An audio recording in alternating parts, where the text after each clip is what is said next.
And we now move into our time of lecture and then questions and answers.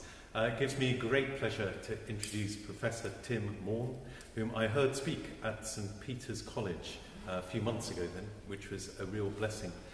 Tim is Emeritus Professor of Oncology. Did I get that right? Yeah. I was trying various things earlier and he said that was the closest. And a stellar career in oncology and ministering to others. Worships at St Andrew's Church in North Oxford.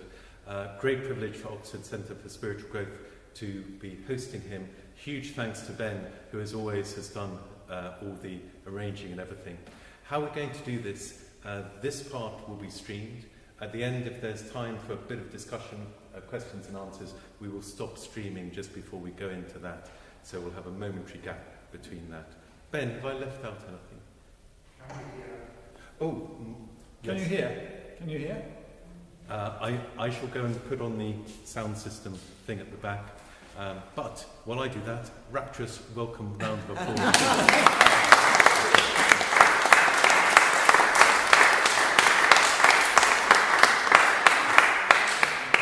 Well, it's very nice to be here. Thank you, Ben, for the invitation. Thank you, Joyce, for reminding me on Sunday morning. That slipped my mind. And it's lovely to see my lovely sister Liz here as well, and you all. So thank you for the chance. I chose the title of Perspectives from a Life in Cancer because in a way my career is not finished, but it's coming towards the closing steps. And it's good to stop and think about what you've learned. And so these are some perspectives. And it's going to be quite a personal, not at all a scientific talk. Thank you. You're probably thankful about that. So, where did it all begin? Well, we're not from a medical family, that's for sure. I'm the first medic in the family. Not from a Christian family, at least not in our immediate generations initially. And the mantra from the family history was all about China. Both of our parents were born in Shanghai, sort of the good old days of the empire. So that was our family story.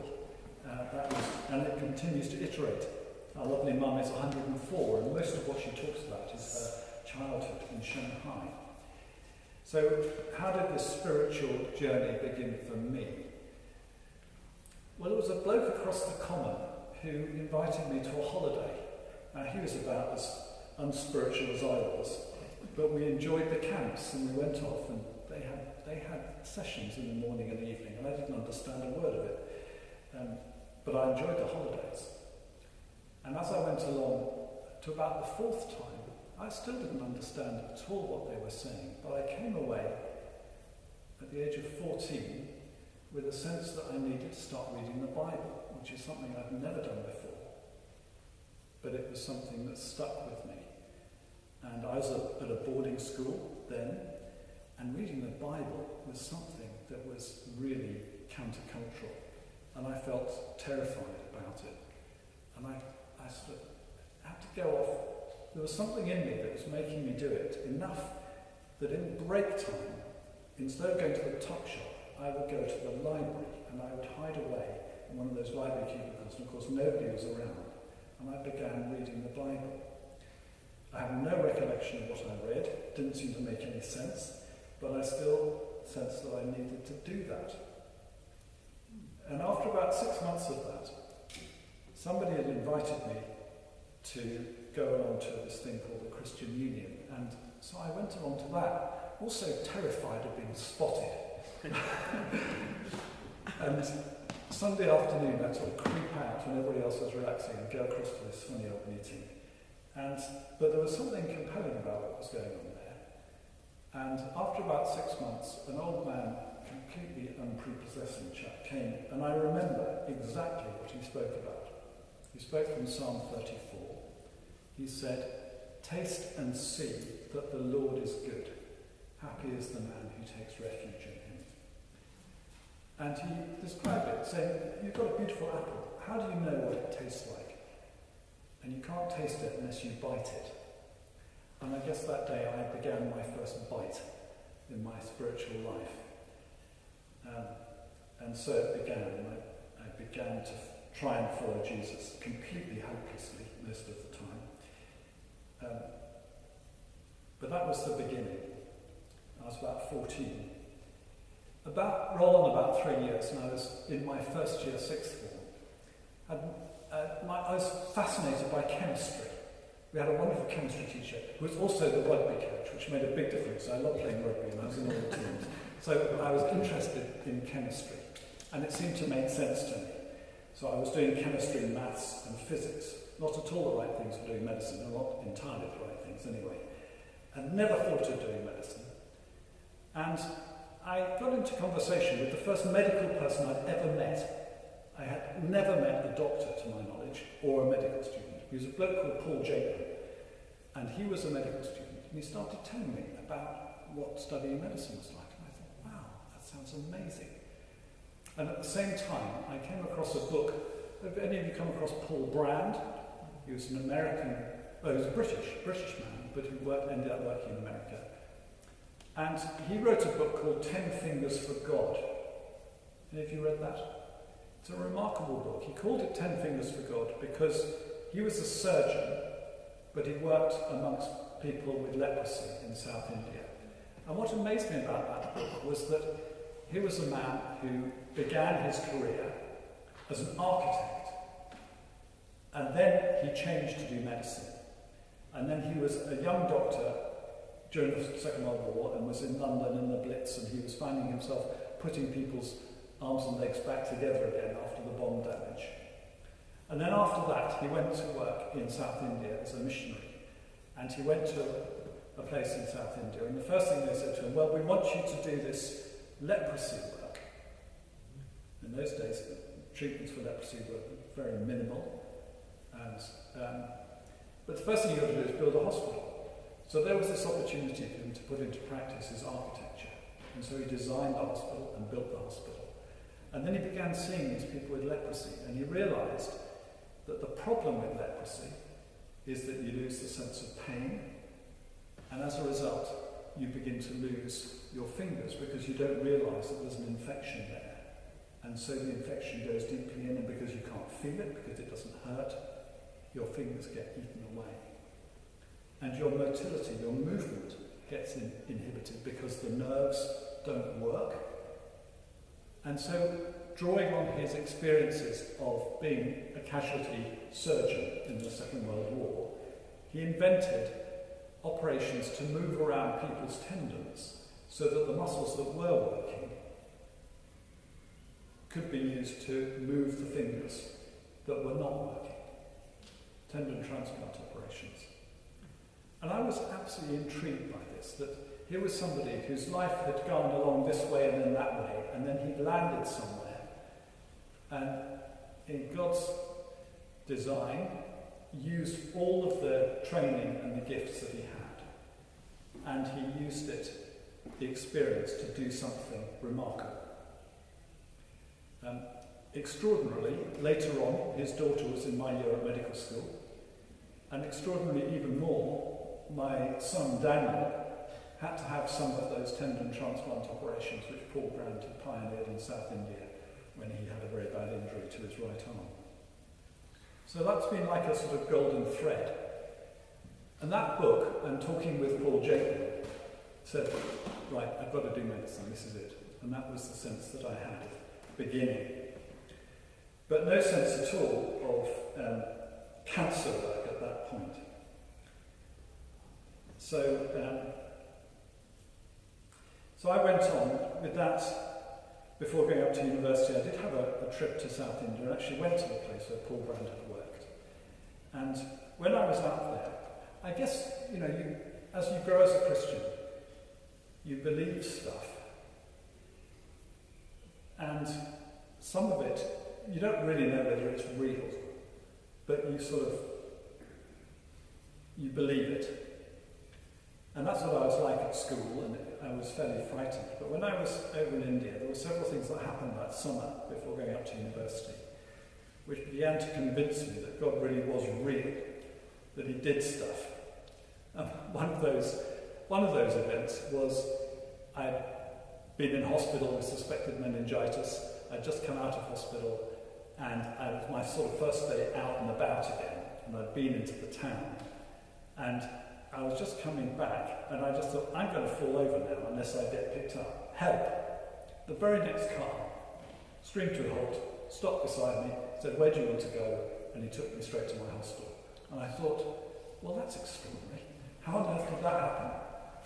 And that and a number of other things began to convince me that actually this isn't just a made-up God who we have in our heads, but there is a God who is real. That had a profound effect on me. So I was slowly growing up as a young man, went to medical school in Cambridge, 3 wonderful years. And for me, at that stage, being a Christian was the most important thing. Being a medical student was the next most important thing, and they were both wonderful. And then to University College Hospital for a clinical student. And in my third week, I met my wonderful Miriam, who is now my wife, and we've been married for 46 years. And that has been the most wonderful thing for me. She's kept me straight. But my first firm at UCH, that wasn't my first firm. At the end of that first year, I had my first experience of cancer medicine. There was a wonderful clinician there called Bob Suhami, who I still know a bit. He was what's called a medical oncologist. I hadn't heard of those before. That was somebody who used medicines to treat patients with cancer. And as a young student, I was impressed with him because he was a very thoughtful clinician and was very interested in the sort of work he was doing. So time went on. I made all sorts of wrong mistakes. I did the wrong A-levels. I then did the wrong house jobs. I ended up being sort of stuck, not knowing where I was in my career, and ended up doing the worst possible job. In those days, it was cheaper to employ a junior doctor to do the on-call tests when you go into casualty. There was I, Muggins, up in the lab, doing the blood tests and doing the blood cross matches and reading the CSFs, because I was cheaper than a technician.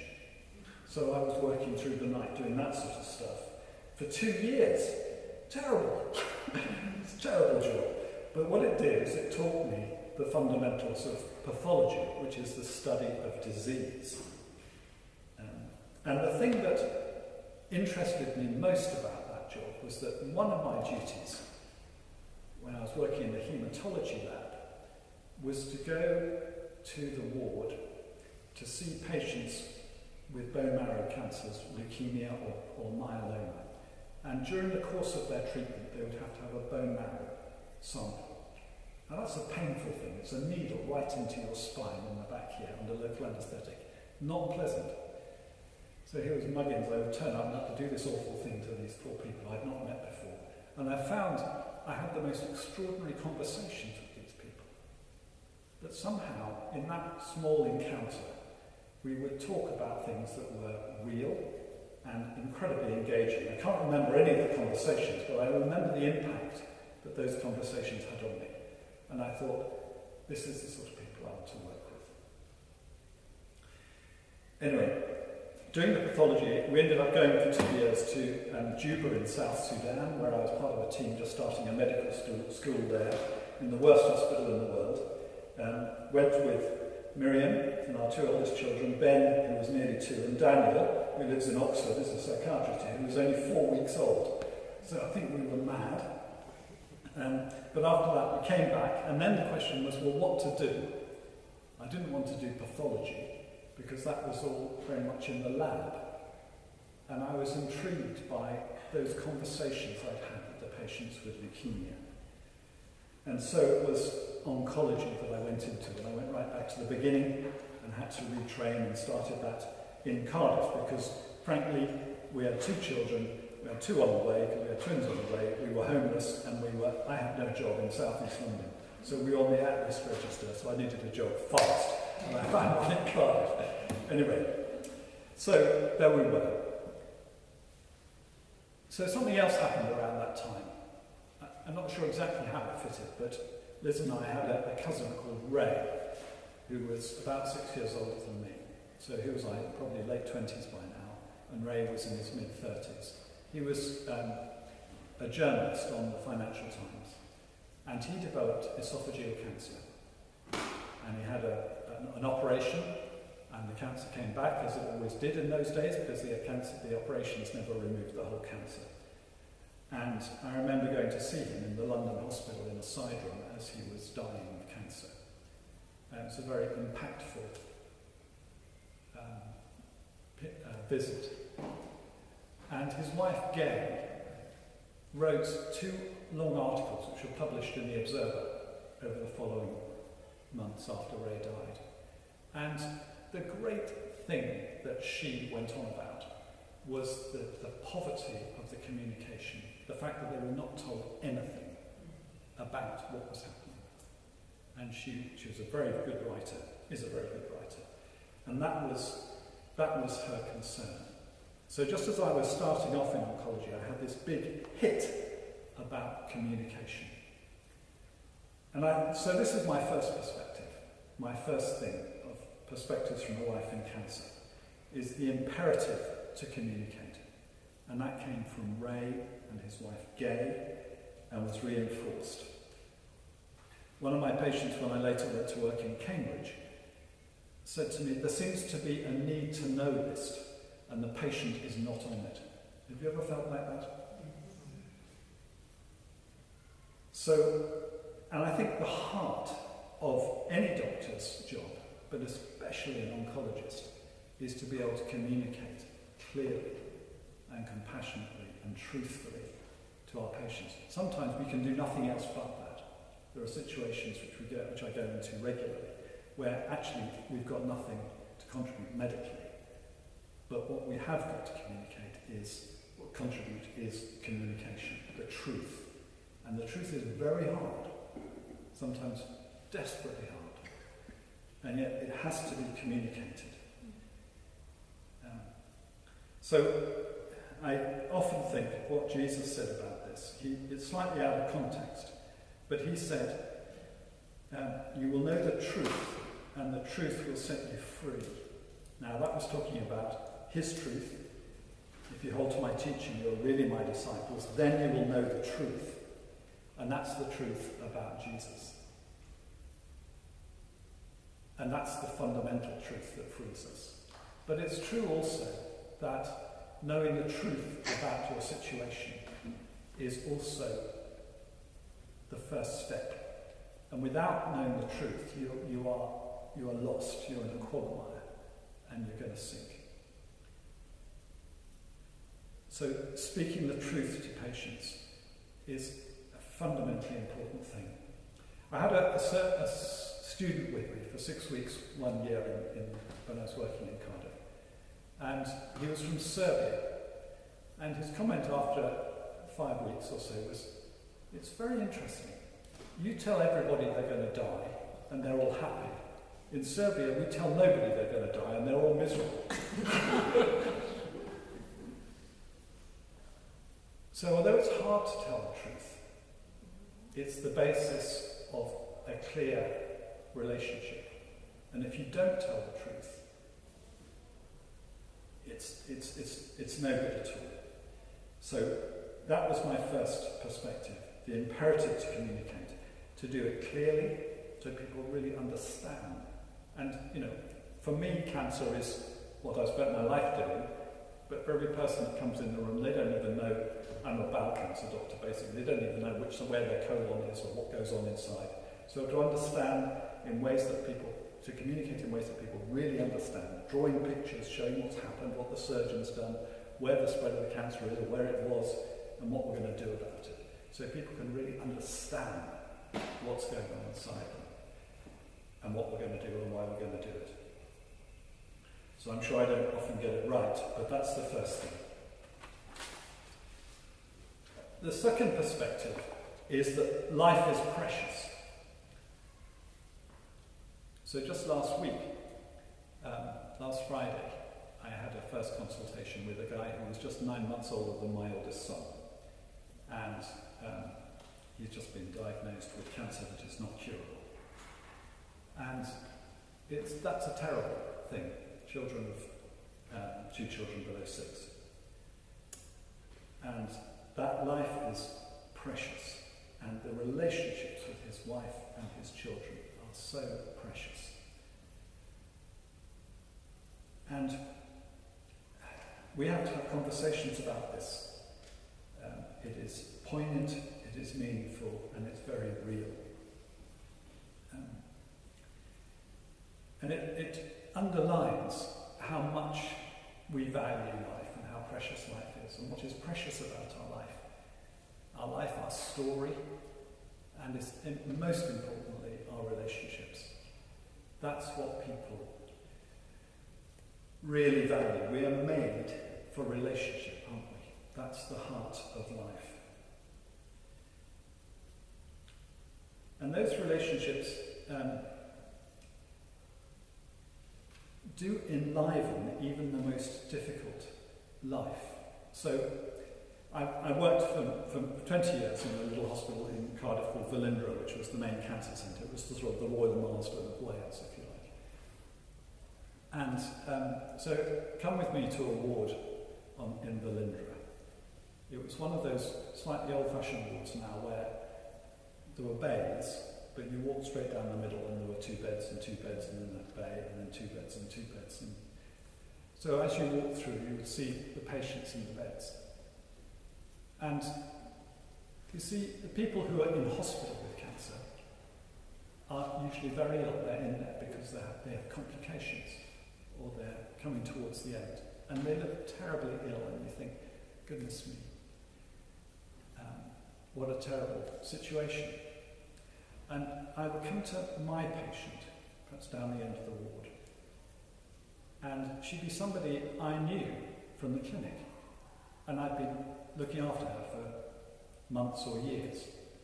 And I knew her name, and I knew her husband's name, and there was a relationship there. And suddenly she would be looking just as poorly as the other patients. And yet when we talked, she would come alive because she was in there, in that disabled body was still the person and the life was precious. And this has led me to think, and that life, that person, still wanted to live. And in the journey of cancer, it's kind of like what happens in our lives, but speeded up. We lose ability. And that can happen quickly, or it can happen slowly, but it happens to us all. We lose ability as we grow old or as we have cancer. And that's a series of losses and of griefs and of difficult steps. And yet the extraordinary thing is that for the vast majority of people who I've looked after, their life is still precious. It remains precious. Not because of what they can do, but because of who they are and their relationships that they have. And that enlivens them even when their bodies are so weakened. So that's another thing that cancer has taught me, that life is precious, and it goes on being precious, even in the context of extreme disability and illness. Because even in those difficulties, people value their life.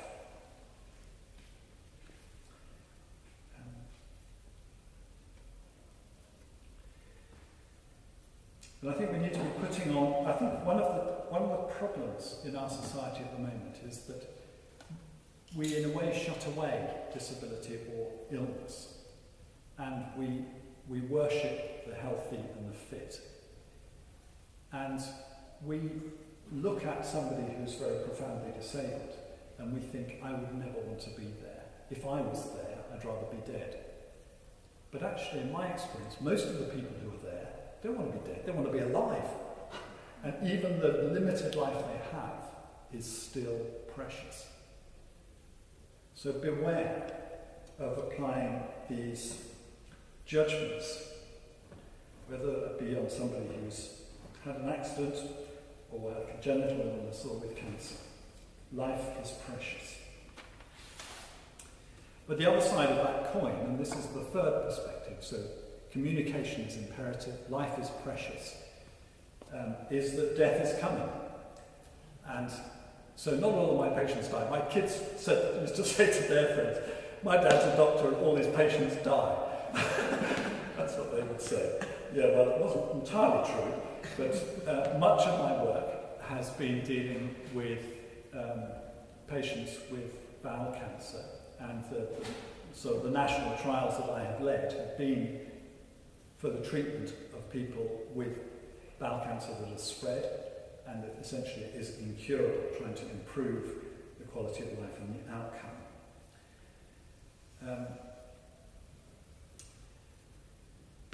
But the reality is, so for many of my patients, death is inevitable. Death is coming. And how do people react to that? Well, we've all faced it in different ways, haven't we? Through our friends, our families. The initial shock is huge. But for many, there becomes a sort of a realization and a settling that this is their new reality. And I think that's why being clear with people up front and being truthful helps people more to get through that terrible shock and come through to a sense of, okay, we're in this together and we're going to try and do something here. But there's a huge range of responses. I remember looking after a wonderful psychiatrist once. He was in his 60s. And he said he couldn't do all this talk about defeating cancer. That was far too militaristic. He would outwit it. He would outwit his cancer. And he did, in many ways, outwit it. He was divorced, and he had 2 young adult children who he hadn't seen very much recently. And together, we worked together to give him his treatment for a period of time, and then to plan gaps. And he would plan his gaps to go away on holiday with his children to have this really special time with his 2 daughters. And I remember he went to Cuba on one of his gaps, and another one he wanted to go and ride horses in the western United States. And he did it. And he went with his daughters, and the relationships with his daughters were transformed. And he said to me as he was dying about 20 months later, he said, "This has been the most fantastic 20 months of my life." Because although he was fighting, he had outwitted it, because he'd actually been able to do something really precious in that time, which had rebuilt those relationships. And he was a wise man. But other people are different. And I think some of the ones who find it most difficult are the men who have had very successful lives, and they've been able to control things all the way down their lives, and they've really called the shots on stuff. And suddenly here is something that they cannot control. And that can make them very broken, very angry, sometimes suicidal, because they just cannot face the fact that they cannot control it.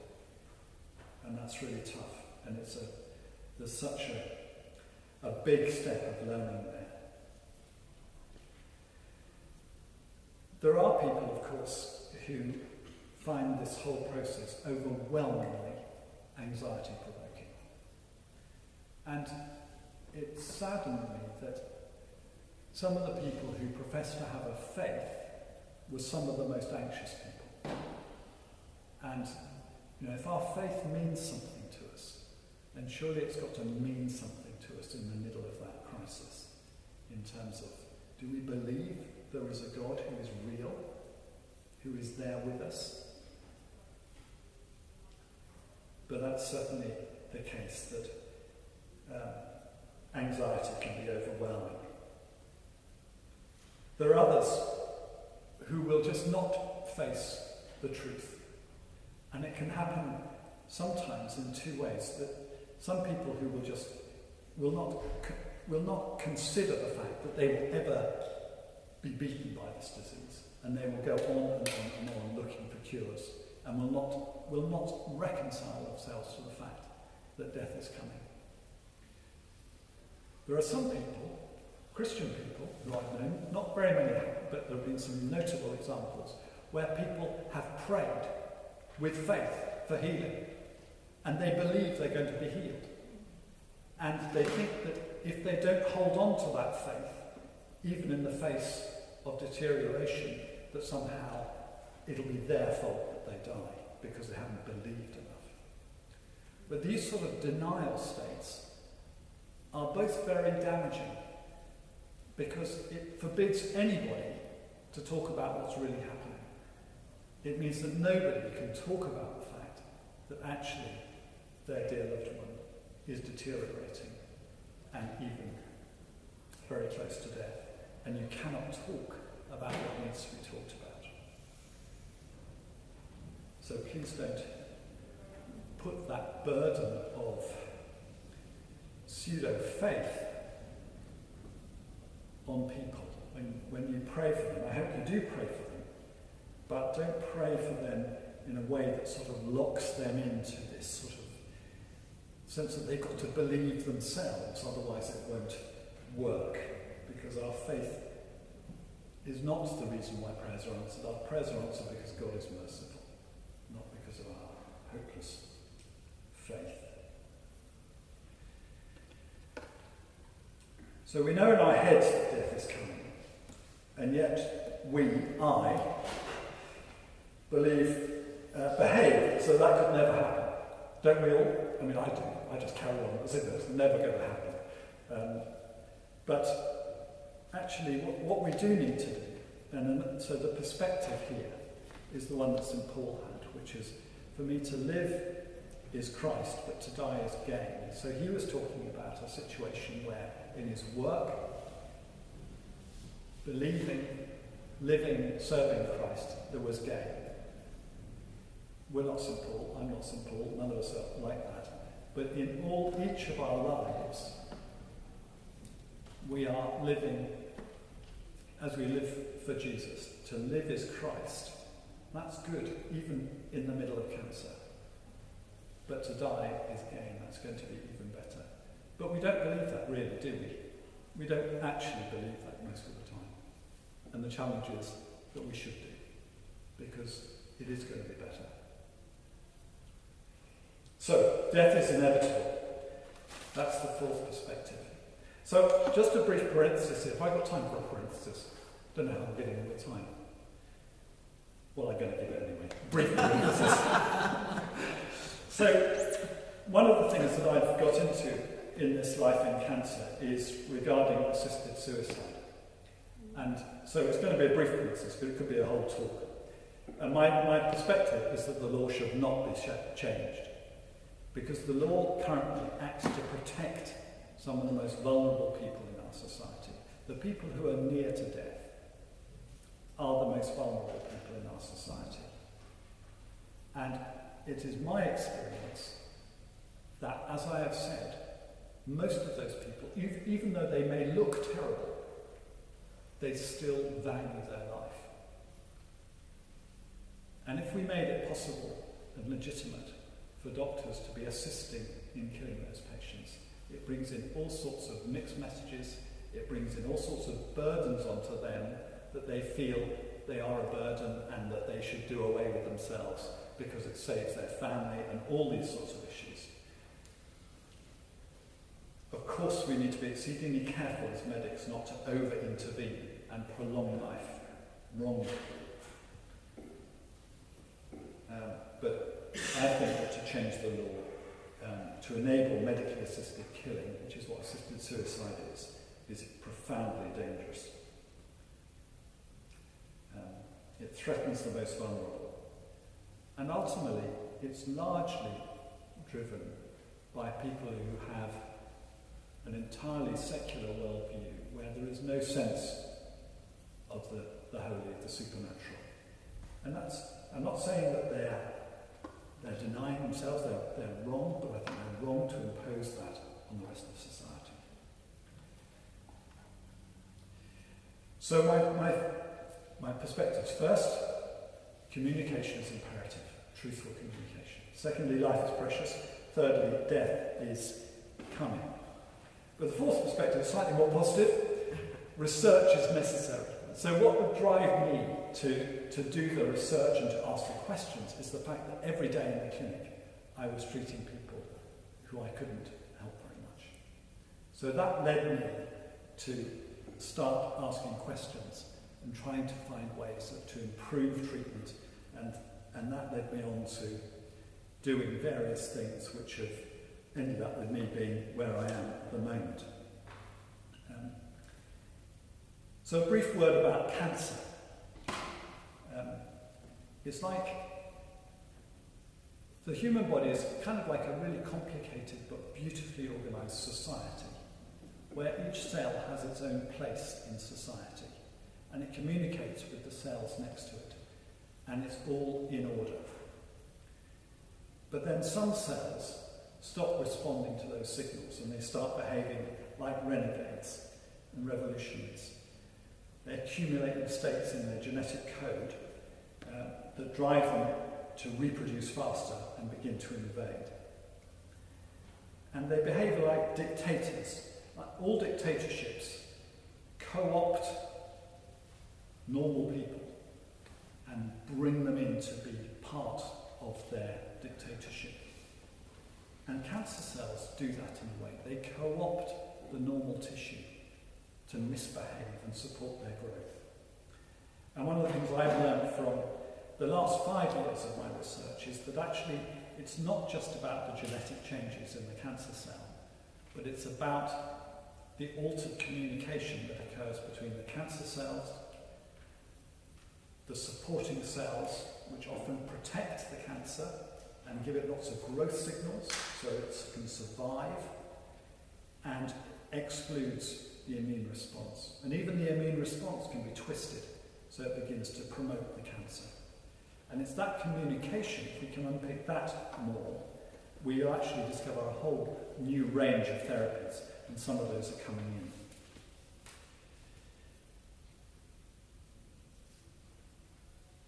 So, I'll just say one other thing about research, is that actually I haven't done very much in terms of discovery of research. It's largely been a failure. But what I think has been most successful has been thinking about how we can work better in collaboration.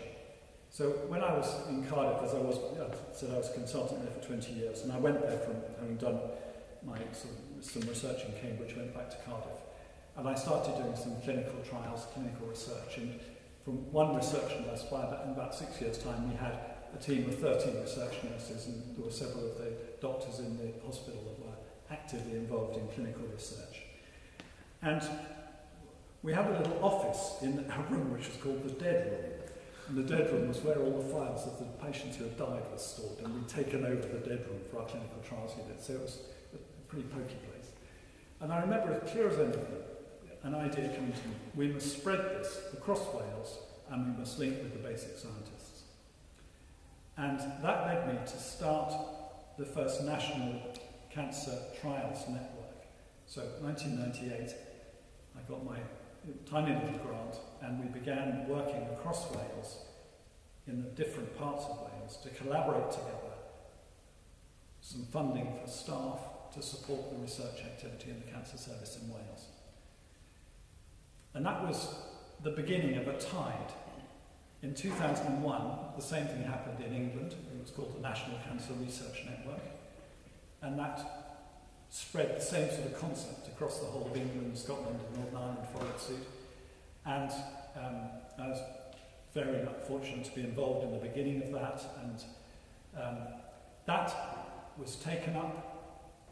It became what is now the National Institute for Health Research Clinical Research Network. It employs people in every hospital in the country. It was that group of staff that in March 2020 suddenly switched over to doing all of the amazing trials for the COVID pandemic. It was that group of staff that recruited people across the country into the Discovery trial, which you've all heard about, which is the only trial in the world that actually asks randomised questions of what works against COVID. So that tiny little idea in the dead room in Cardiff set something going. And I think that was a God-given idea. There was one other time, and it was all about collaboration, working together. It wasn't particularly scientific. There was one other time when I had such a clear idea. So in my training, I was trained to use both radiotherapy and drugs. And in 2007, the National Cancer Research Institute had evaluated that we needed to do something more for radiotherapy research. And because of my work leading the research network, I was involved in the review of the radiotherapy, the National Radiotherapy Group. And it was rubbish. And a guy from the NCI in the States and a guy from Denmark and I were on the panel, and we told the powers that be that it was rubbish and it needed to be reformulated. And the structure of what needed to be done sort of came into my mind as kind of like a formed idea. And I proposed that to the group. They said, yeah, that's what we're going to do. And I walked away, and the Chief Medical Officer came to see me in Cardiff and said, we want you to lead it. So I ended up leading that for the first 18 months. And it became an organisation which has revolutionised radiotherapy research. So I think that has been... So those two things, where did those ideas come from? Sometimes we have... It's inspiration, isn't it? But where does inspiration come from? And I think those were God-given ideas. They have been so fruitful in terms of changing things for the better. So God works in mysterious ways. So much of the ideas that I've had haven't led anywhere, but those ones certainly did. So I think it's time to conclude. Is it time to conclude? I think it is. My perspectives. Communication is imperative. And in the cancer clinic, but as everywhere else, truthful, compassionate, and clear. Life is precious. It's a beautiful gift of God, and it must be treasured and valued. Death is coming. It's coming to us all. There's no escape, so we better prepare. It's coming. Research is needed in cancer as in many other things. Collaboration is the key and can be wonderfully fruitful. All of these are rich with challenge and opportunity.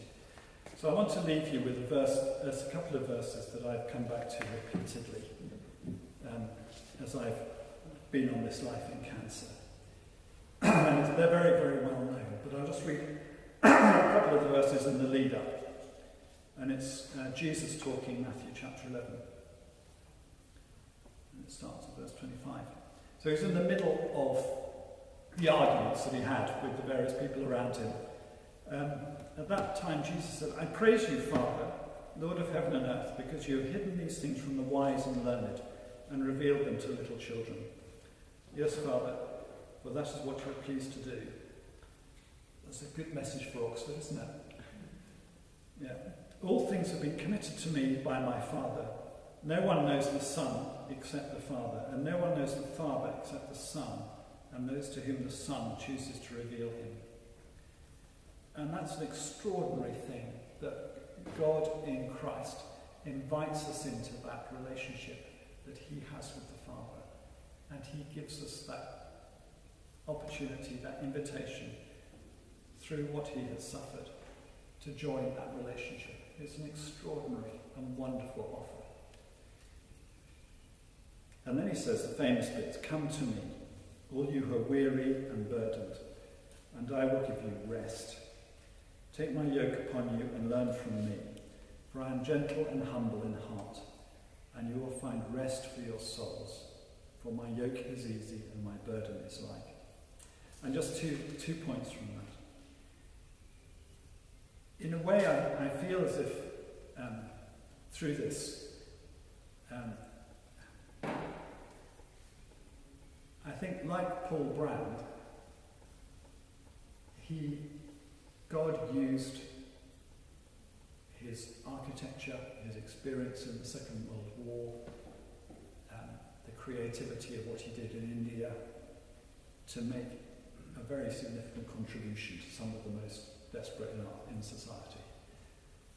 And the strange thing is that, doing the wrong A-levels, doing those dreadful pathology jobs,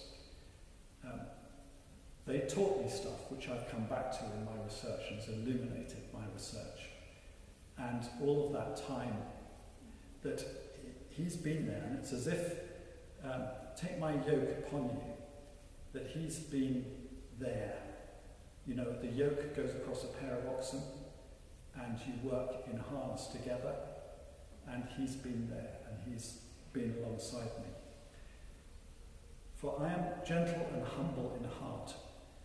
And I've been very impressed, there's a wonderful book that just concentrates on those two words, gentle and humble in heart. This is one of the very few times that Jesus talks about what he's really like in his heart. And what is he like? He is gentle and humble in heart. Just reflect on that the God who made the world is the one who is gentle and humble in heart and comes alongside us, to walk alongside us in our lives, to work with us, to lead us, to inspire us, to energize us. And he doesn't leave us, so that even when we're coming near to death, he is still there. So that's it. I just point you to Jesus. If we want to know what God is like, we must look at Jesus, because he's the one who will show us. Thank you.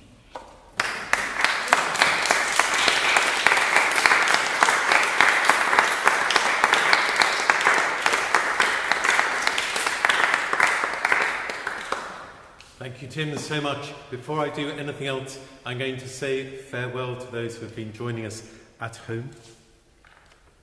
And then we are all free to say whatever we want, because it won't be recorded. You